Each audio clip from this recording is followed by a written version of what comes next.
What is going on? Happy Saturday. Hopefully you are having a pretty good weekend so far.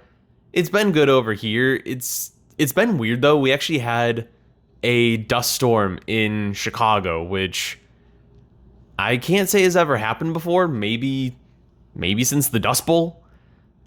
I have no idea where that came from, but yeah, we're just living through some interesting weather times over here. The Dust Bowl, maybe we'll be raining frogs here pretty soon. Lord knows. But we just had the schedule release for the NFL, which is pretty exciting. About as exciting as you could get for NFL in May.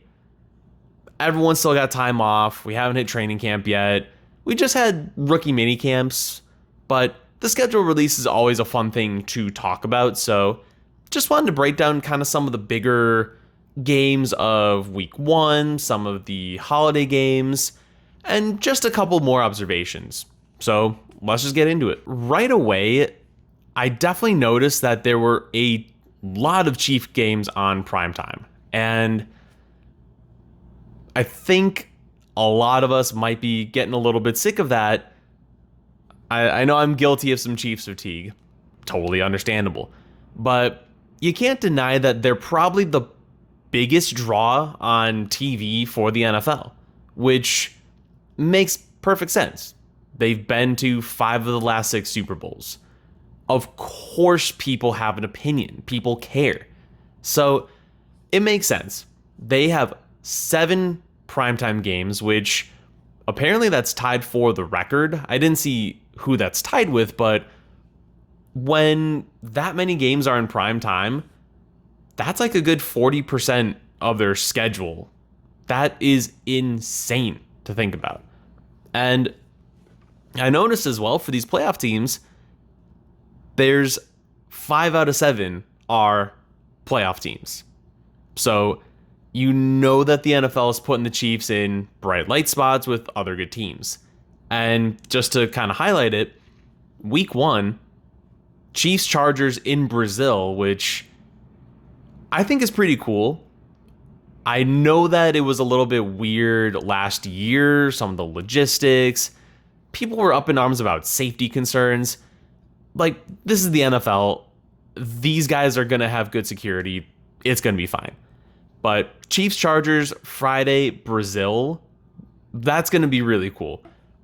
Then week 3, it's Giants Sunday Night Football, Jaguars week 5 Monday Night Football, sure. But then after that, week 6, Detroit Sunday night, week 8, Washington Monday night, 14, Houston Sunday night, and then week 17 against Denver for Christmas. So we're not, the Chiefs are not going away. We are not getting rid of them quite yet. And it makes sense. They're the current dynasty of the NFL. And if you want to be the champs, you have to beat the champs. I mean, shoot, that's what Philly just did. They beat them, crowned the champions. If you want them out of the playoffs, if you want them out of the Super Bowl, someone's got to beat them. So we'll be seeing them plenty. Christmas Day, Thanksgiving as well this year. Thanksgiving, they're going to Dallas, which is going to be a huge game, I'm sure. So, yeah, we are not done with the Chiefs here. But we have a couple of interesting matchups in week 1, which I wanted to touch upon. And in particular with the opener, Eagles and Cowboys. And it's just such a classic marquee matchup between these two teams. So it's only fitting that these are the teams for the Eagles home opener. Raising the banner, oh my god. I've never been to Philly, and come to think of it, I've never been to an NFL game outside of Chicago. Shoot, I need to might need to travel this year, see what stadiums are worth visiting. But I could only imagine that Philly is going to be nuts for week 1. Hosting Dallas, probably the most hated rival. I know that Eagles fans hate the Giants and Washington too, but it feels like the hatred is just that much bigger against Dallas.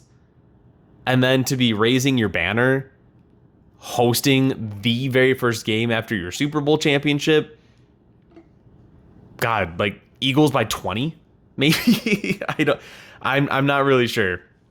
I saw the early line. It was, I think, Eagles minus 6.5, which you never really know week one, just because you don't know who's good, who's bad, who gets injured in the preseason. You never really know. Guys don't play in the preseason. They barely do anything. No one really practices. The practices aren't as hard in the summertime as they used to be. So then week one, you're going full speed. You really don't know exactly how it's going to take shape. But that's going to be an interesting first matchup. You get the Super Bowl champions, obviously, and then you get the marquee name of the Cowboys, because it's hard to say how they're going to shape up. Brand new head coach, Dak coming off of a pretty big injury. It's really hard to say how that team is going to look. I imagine that they chose the Cowboys just to kind of get that early marquee magic that the Cowboys usually get. Like it or not, they're almost always in the afternoon slot or somewhere in primetime. So if you could capitalize on the Eagles Cowboys as a big marquee matchup, might as well do it week one. Then another interesting game we already touched on, Chiefs, Chargers, Brazil. I noticed it was on YouTube, which I don't recall if that's happened a lot, having games not on YouTube TV, but apparently on YouTube, the website. So I'm very curious to see how that's going to shape up. We're seeing a lot of games now starting to be streamed. I know last year Netflix had 2 Christmas games, and I'm pretty sure they have 2 more Christmas games. Then, not to mention, there's other games on streaming services like Amazon Prime. Google's getting involved.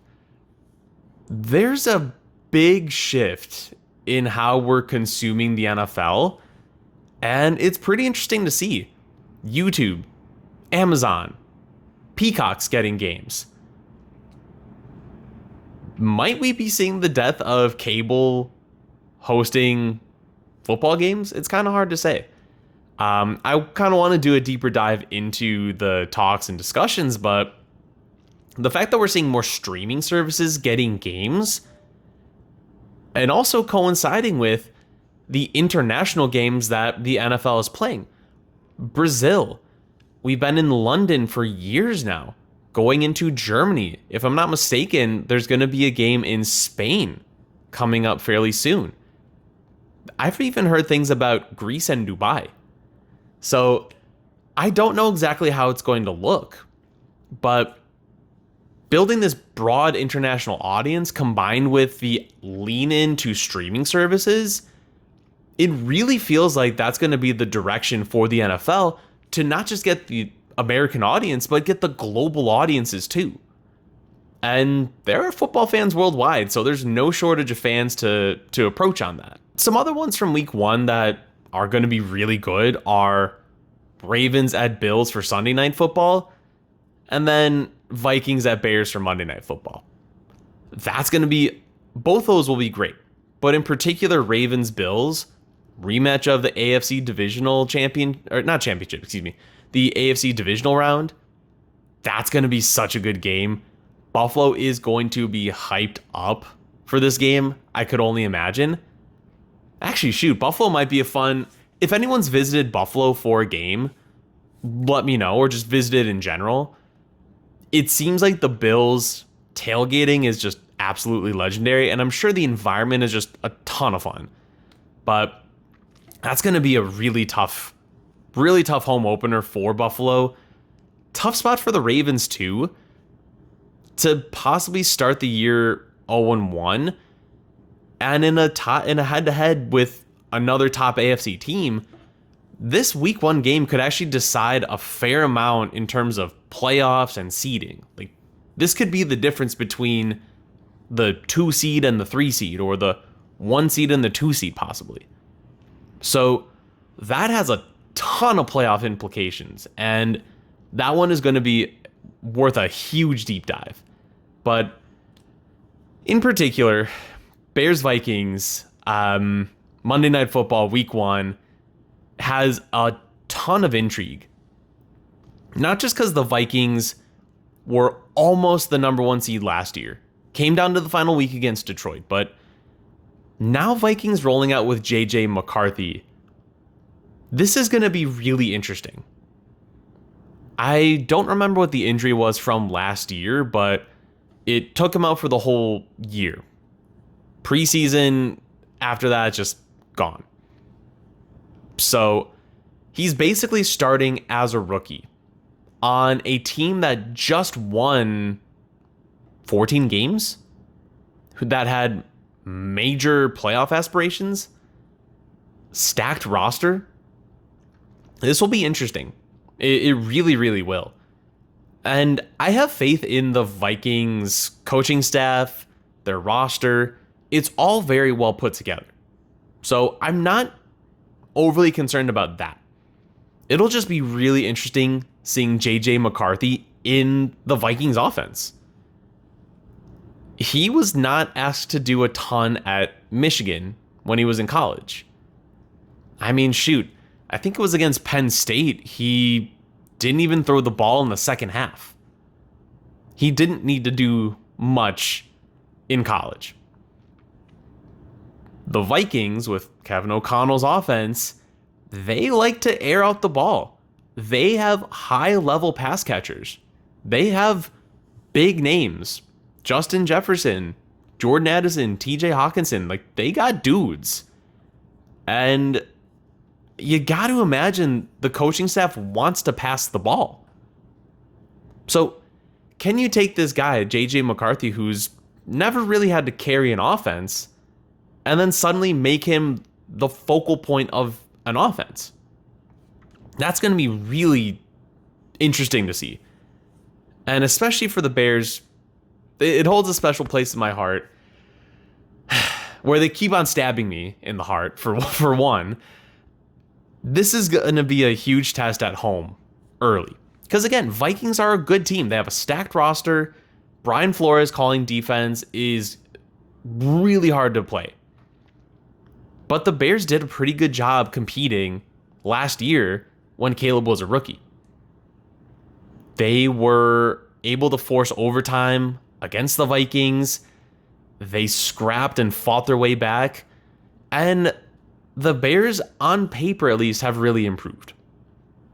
They revamped the interior O-line, which was the weakest position by far. Tackles have some work to... They need work, sure. But Darnell Wright, Braxton Jones, serviceable tackle combo. 100%. The interior, totally rebuilt, which was long overdue. And I'm selfishly happy that happened. But again, this Bears team coming in with a ton of hype, a ton of promise. It's a young core on offense. So that is a little bit worrisome. I remember seeing something where most of their skill guys, or a large chunk of them, are under 23. And that youth, combined with the youth of the new head coach and play caller, Ben Johnson, you never know how it's going to go. So I'm optimistic, I'm hopeful, but we as Bear fans have been hopeful for many years. We've been hopeful. And how many times have they just continued to stab us in the heart in the exact same spot? So I'm not getting my hopes too high, but as long as it's competitive, if the Bears are looking sharp, looking disciplined, that's all you could really hope for. And honestly, for both teams, Vikings and Bears, the whole season's not going to be determined in week 1. Of course not. It'll be an interesting litmus test early for these two very young quarterbacks, though. So I'm excited to watch that. I know it is May 17th as of recording, but I really cannot wait for week one. That is just going to be a ton of fun. Okay, so I just really wanted to quickly touch on a couple of the big holiday weekends, in particular Thanksgiving and Christmas, because the NFL is, God, it's just the best sport for sure. And I really like their moves on the holidays. I remember there was a stretch where they only had the 2 games on Thanksgiving. And it was brilliant adding a Sunday night game to the whole mixture. Lions, well, for a long time, they're pretty futile, so most people probably could skip that. Cowboys, bigger matchup, sure. But that night game it just really adds a nice touch.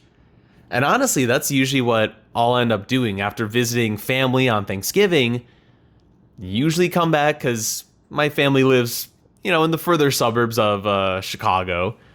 I'll come back downtown, pretty tired after all the family visits and all the food. A couple of ice cold beers, why not? But honestly, at that point, by like 7 o'clock, I'm just ready to sort of zone out. And that nightcap is perfect. And we have a great Thanksgiving slate. Packers at Lions for the early one. Chiefs at Cowboys for the afternoon run. Bengals at Ravens for the nightcap. I mean, that is just absolutely perfect. Chef's kiss on that slate of football right there. That is fantastic. It's going to be really cool seeing all these teams duke it out. Because again, all of these are playoff aspiring teams. Cowboys and Bengals didn't make it last year, sure. But they 100% plan to be in the playoff mix by Thanksgiving. So those are going to be very compelling. Chiefs at Cowboys. Again, I know Chiefs fatigue is real. I feel it too. But again, they are a bright lights team. They play under the bright lights. And we're just going to have to be used to that. Ravens Bengals. Again, this one could also be huge in playoff seedings too. If the Bengals are able to sneak one out from Baltimore, who knows how that could shape up for the division. So huge implications for Thanksgiving. Black Friday, which is also a fantastic addition too. Like, I forgot when they started doing Black Friday football, but oh my goodness, that has just been such a great addition. Usually Black Friday, I mean, I don't know if anyone's Black Friday shopping in person. I feel like most people are doing it from home at that point. And then just to have a nice football game come on in the afternoon is just great. You sleep in, have a cup of coffee, maybe some leftover Thanksgiving food, lazy morning, and then boom, suddenly you got football. Fantastic. But I might have to crack open a couple more beers for Bears Eagles on Black Friday. That will be a tough matchup. Just a tough matchup. Because you got to imagine by Thanksgiving, Eagles are probably going to be looking just as dominant as they were last year, if at the very least a similar level. I'm hopeful that the Bears can be above 500 at that stretch. Maybe I could go into more depth on the Bears' schedule, maybe a prediction about their record, but that's going to be a tough spot for the Bears. The Bears have played good teams pretty close. I think last year Bears played the Eagles and they only lost by 3. So is it a guaranteed loss? Not necessarily, but it's probably leaning way closer to loss than it is to win. So I'm hopeful. That's going to be a tough matchup on paper. We'll see how the season shakes out. But Christmas, one last diatribe about the holidays. I don't really remember watching a whole lot of TV on Christmas growing up. And I think that's a healthy thing too. Especially as kids, it's much more fun playing with your cousins than kind of just sitting down watching TV. And there's probably always background TV or uncles watching certain games, and it was always the NBA. I don't remember that fondly, just because when I was younger, I didn't follow the NBA that much. And I would imagine for many families out there, it's nice to have in the background. Maybe you're a big NBA fan and you actually watch religiously, but it might just be a background noise for the family gathering. Well, now the NFL is just absolutely taking over Christmas too. It's a little gluttonous, sure, but I think we've seen in the numbers over the last couple of decades, the NFL is by far and away the more popular sport than the NBA. The numbers back that up. The NBA used to dominate Christmas. They had good numbers, like pretty good ratings from what I recall. I don't have the numbers in front of me, but good Lord, the NFL is just taking over that holiday too. I'll have to look back into the specific numbers, but I just remember hearing that for the Christmas games, they were bleeding over the 20 million number for some of them. And I was like, oh my gosh, even if it's just on as a background noise, that's huge compared to the NBA's numbers. So that's a tough spot for the NBA. This isn't really an NBA channel here, but, it's worth mentioning in the Christmas Day discussions. So for Christmas Day, we got Cowboys at Commanders, Lions at Vikings, then Broncos at Chiefs. So that's a pretty fun slate. And I noticed between both holidays, we have Lions and Chiefs and Cowboys all appearing twice. Playoff, marquee, narrative-driven teams that play in the bright lights. I mean, you gotta consider the Lions a top team in the league. Chiefs are the top team in the league. Cowboys, you could argue it's the biggest brand, for sure. Is it in terms of fan base, popularity? It could be. But in terms of brand, Cowboys are probably the biggest brand out there. No doubt about it.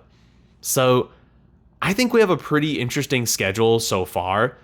And again, maybe I could do a deeper dive into the Bears schedule just to try to see how we measure up. But, oh man, every time something pops off about the NFL in the summertime, it just makes me wish we could jump ahead to the fall. But that will do it for now.